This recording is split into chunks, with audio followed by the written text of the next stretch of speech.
हौरीराम ने दोनों बिल्लों को सानी पानी देकर अपनी स्त्री धनिया से कहा, गोबर को उक गोड़ने भेज देना, मैं न जाने कब लौटूं, ज़रा मेरी लाठी दे दे।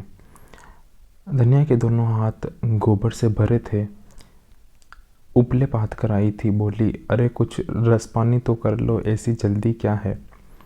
हौरी ने अपने झुर्रियों से भरे हुए माथे को सिकोड़ कर कहा, तुझे रस पानी की पड़ी है। मुझे ये चिंता है कि अबेर हो गई तो मालिक से भेंट न होगी। स्नान पूजा करने लगेंगे तो घंटों बीत जाएगा।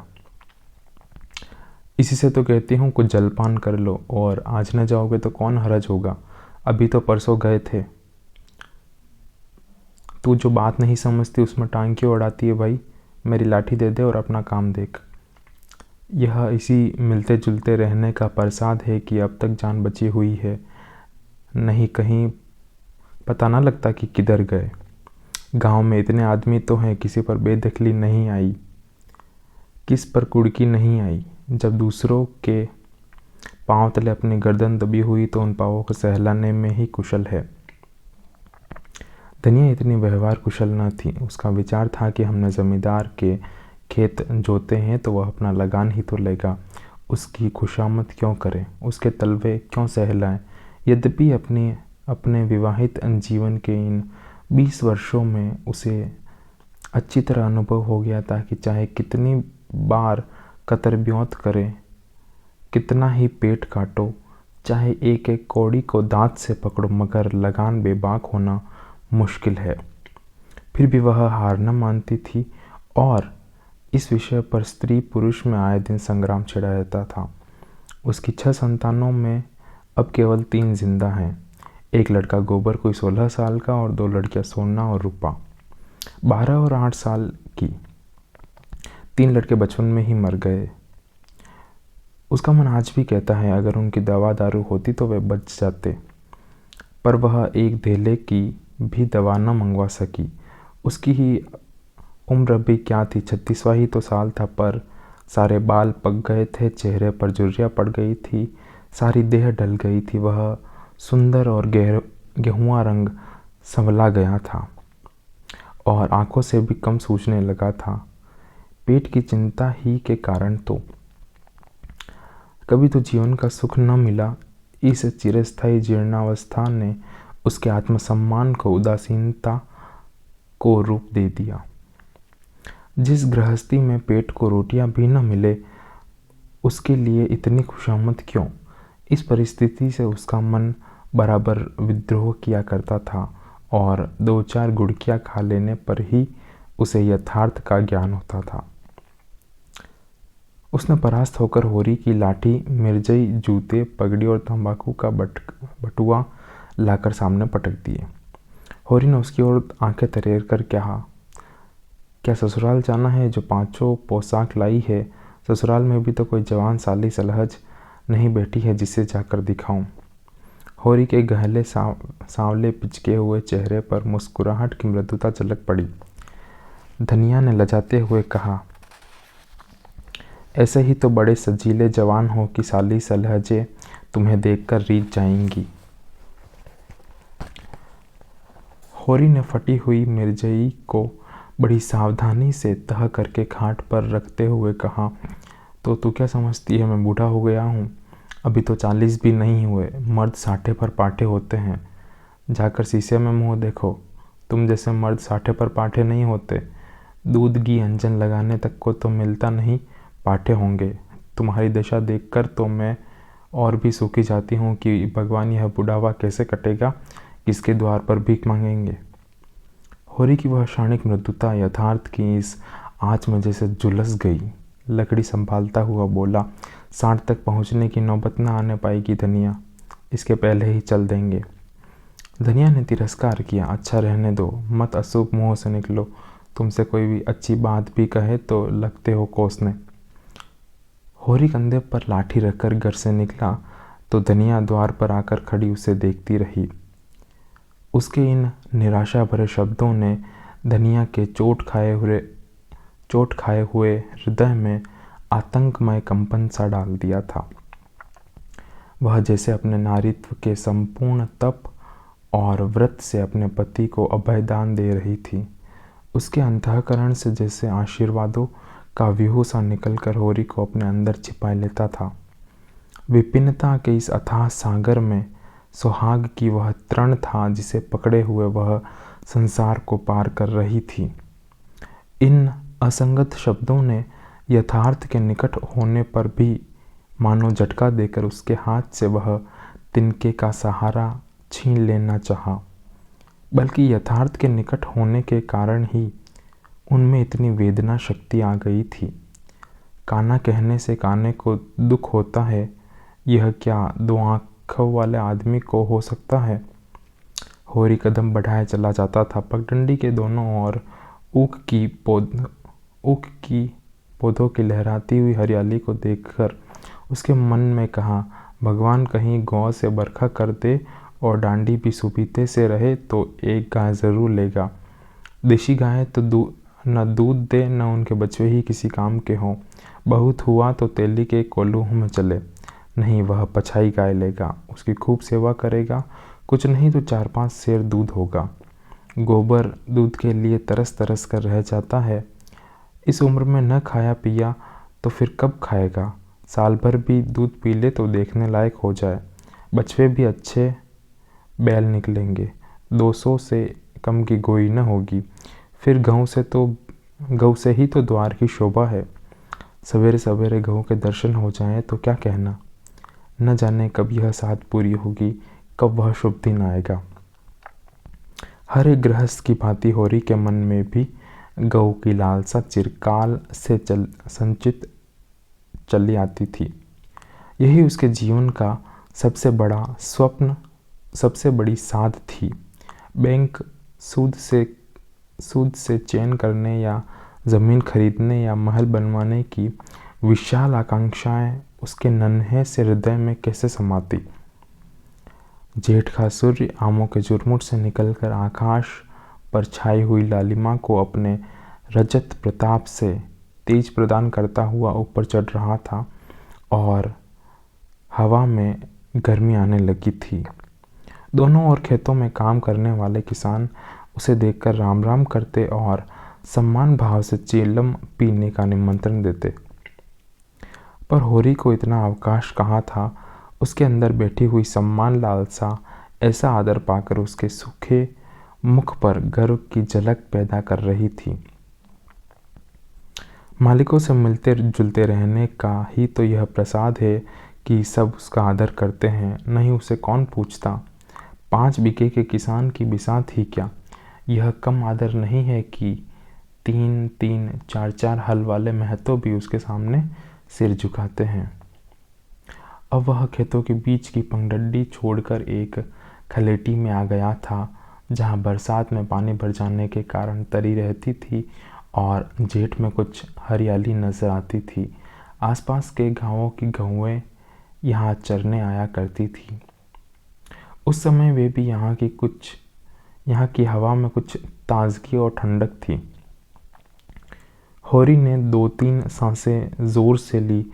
उसके जी में आया कुछ देर यहीं बैठा जाए और दिन भर तो लू लपट में मरना है ही। कई किसान इस गड्ढे का पट्टा लिखाने को तैयार हैं, अच्छी रकम देते हैं, पर ईश्वर भला करे राय साहब का कि उन्होंने साफ कह दिया यह ज़मीन जानवरों की चराई के लिए छोड़ दी गई है और किसी दाम पर न उठाई जाएगी। कोई स्वार्थी जमींदार होता तो कहता गाए जाए भाड़ में, रुपये मिलते हैं तो क्यों छोड़े। पर राय साहब अभी तक अपनी पुरानी मर्यादा निभाते आए हैं। जो मालिक प्रजा को न पाले वह भी कोई आदमी है। सहसा उसने देखा भोला अपनी गाय लिए इसी तरफ चला आ रहा है। भोला इसी गांव से मिले हुए पूर्वे का ग्वाला था और दूध मक्खन का व्यवसाय करता था। अच्छा दाम मिल जाने पर कभी कभी किसानों के हाथ गाय भी बेच देता था। होरी का मन उन गायों को देखकर ललचा गया। अगर भोला वह आगे वाली गाय उसे दे दे तो क्या कहना, रुपये आगे पीछे देता रहेगा।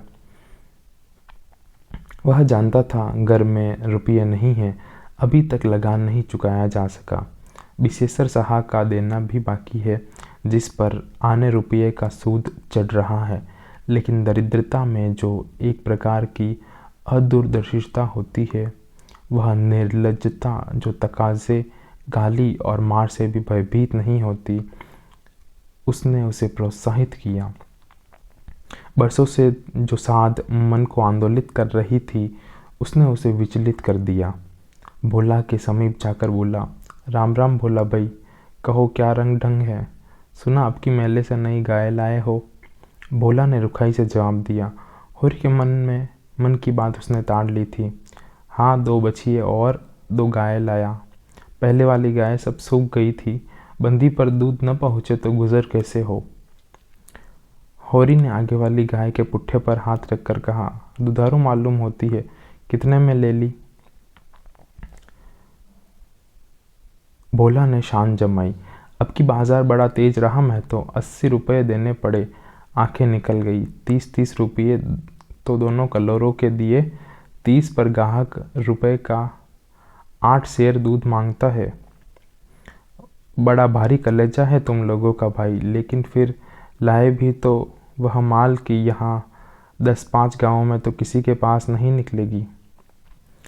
भोला पर नशा चढ़ने लगा। बोला, राय साहब इसके 100 रुपये देते थे, दोनों कलोरों के 50-50 रुपये लेकिन हमने न दिए। भगवान ने चाहा तो 100 रुपये इसी बयान में पीट लूँगा।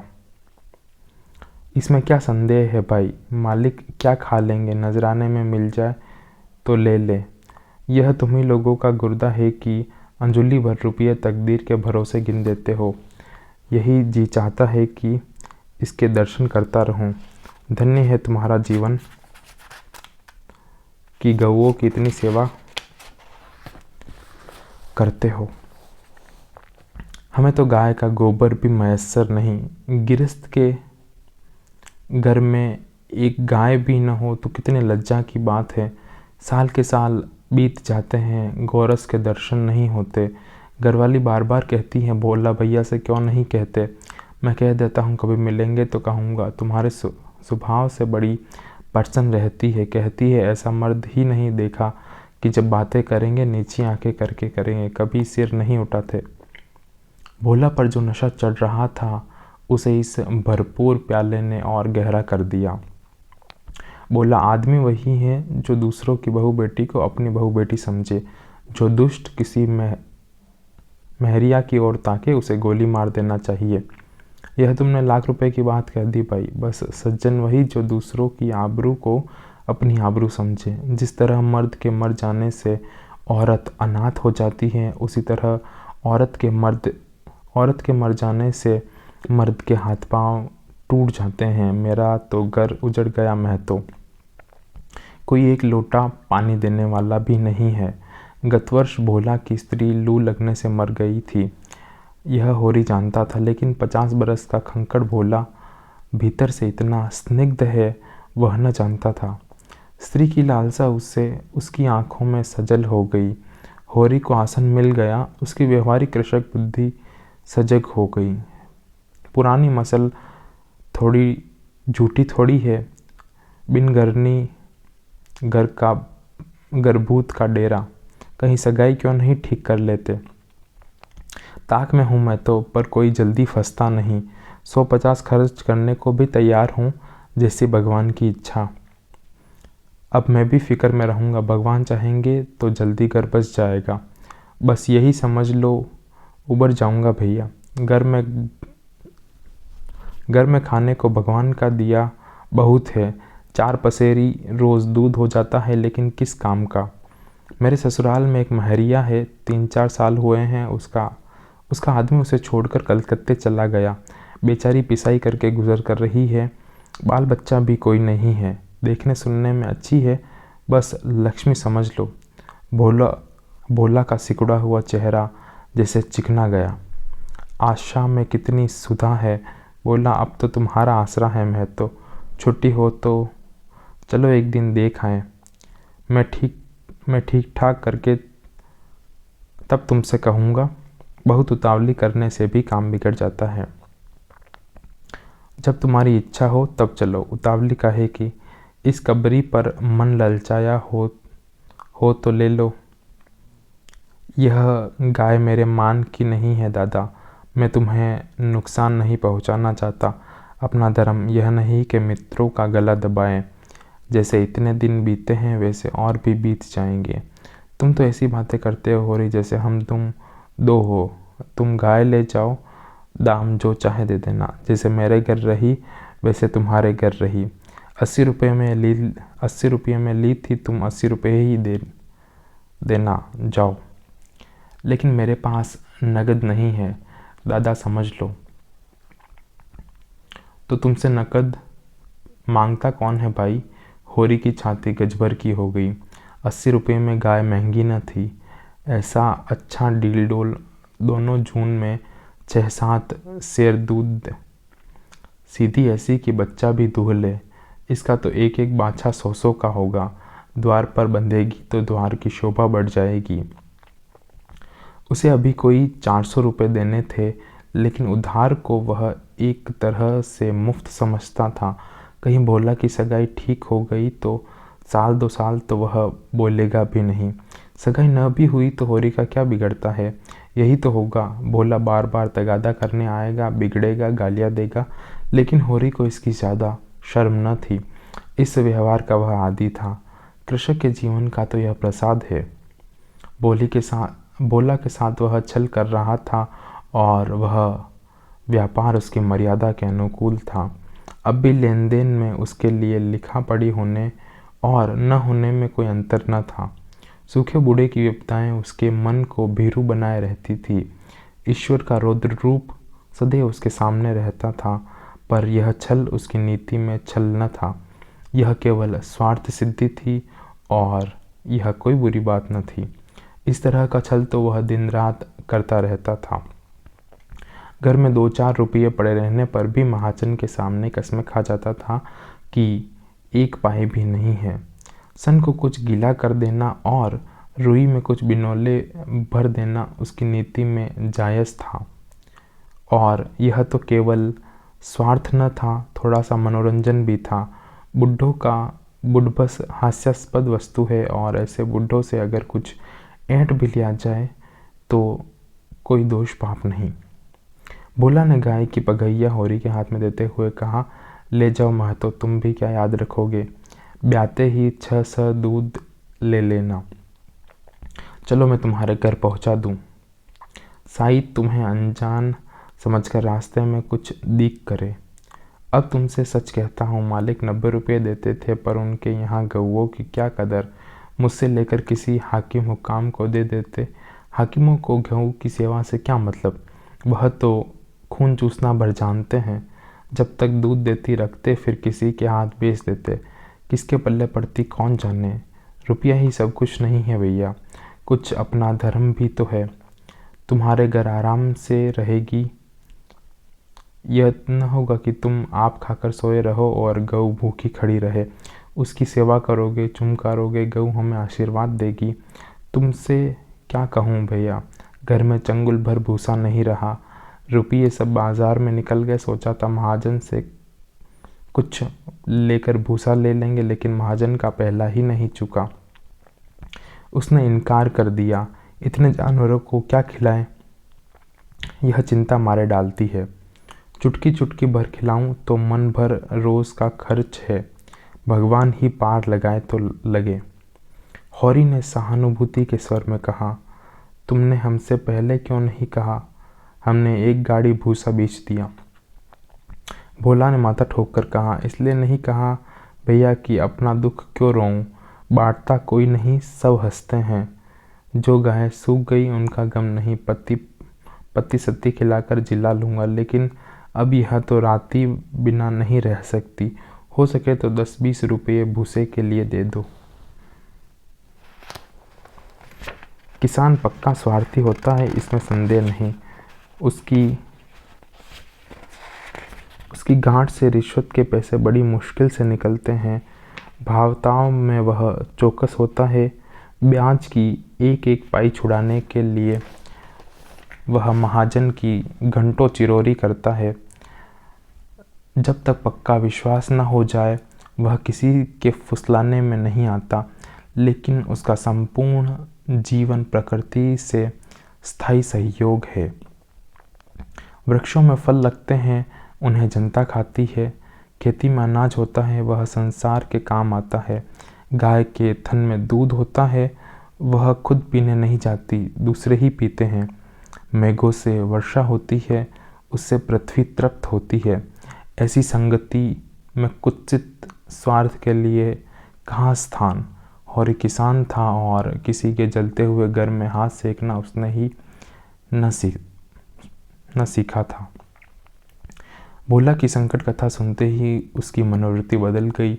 भगैया को भोला के हाथ में लौटाते हुए बोला, रुपये तो दादा मेरे पास नहीं है, हाँ थोड़ा सा भूसा बचा है, वह तुम्हें दूंगा, चल कर उठवा लो। भूसे के लिए तुम गाय बेचोगे और मैं ले लूँगा, मेरे हाथ न कट जाएंगे। भोला ने आर्द्र कंठ से कहा, तुम्हारे बेल भूखों न मरेंगे, तुम्हारे पास भी ऐसा कौन सा बहुत सा भूसा रखा है। नहीं दादा, अब की भूसा अच्छा हो गया था, मैंने तुमसे नाहक भूसे की चर्चा की, तुम न कहते और पीछे से मुझे मालूम होता तो मुझे बड़ा रंज होता कि तुमने मुझे इतना गैर समझ लिया। अवसर पड़ने पर भाई की मदद भाई भी न करे तो काम कैसे चले। मुद्दा यह, गाय तो लेते जाओ। अभी नहीं दादा, फिर ले लूँगा, तो भूसे के दाम दूध में कटवा लेना। होरी ने दुखित स्वर में कहा, दाम कौड़ी की इसमें कौन बात है दादा, मैं 1-2 जून तुम्हारे घर खा लूँगा तो तुम मुझसे दाम मांगोगे, लेकिन तुम्हारे बैल भूखों मरेंगे कि नहीं। भगवान कोई न कोई सबील निकाल लेंगे, आषाढ़ सिर पर है, कड़वी बोलूँगा। मगर यह गाय तुम्हारी हो गई, जिस दिन इच्छा हो आकर ले जाना। किसी भाई का नीलाम पर चढ़ा हुआ बैल लेने में जो पाप है, वह इस समय तुम्हारी गाय लेने में है। होरी में बाल की खाल निकालने की शक्ति होती तो वह खुशी से गाय लेकर घर की राह लेता।